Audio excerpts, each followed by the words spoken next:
May tap ka ba? Yes, sir. Tapuan. Oo. Tapuan ka? Yes, sir. Bibihira ang tulad ni Erna sa murang edad na palaban sa buhay at hindi biro ang kanyang pinagdaanan. Ang maaga sana nitong pag-aasawa ngunit ipinaglaban niya ang kanyang sarili sa maling desisyon ng kanyang mga magulang. Jan Stock Vlog ang inyong lingkod muling nagbabalik upang magbigay mixing reaction video isa sa mga vlog ni Sir Paul Pugong Biyahero at pasubscribe na din sa kanyang channel. Thank you po ng marami. Shock, marami na namang lumuha sa kwento ng buhay ng dalagitang ito at hindi naiiba sa pinagdaanan ni Mylene.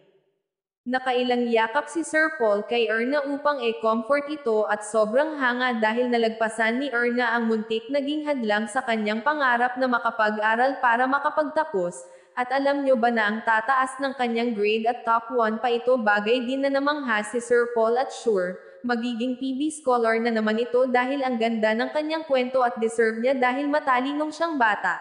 Nangako si Sir Paul na balikan ito. Grade 9, kamusta? May tap ka ba? Yes, sir. Tapuan. Oo. Tapuan ka? Yes, sir. Anong pinakadako mong grade? 94, sir. Ang pinaka-lowest grade? 91, siguro, sir. Okay, bye. Ay, Grabe! Ano yung pinakamagaling? Yung 94, anong subject yun? math, sir.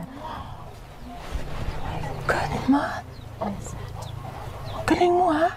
May gani kay gidungog sa ginawa akong pag-ampong naka-eskwela ragil karon. Yung ganon at ang pinaglalaban mo ay yung kinabukasan mo, may mararating at mararating ka.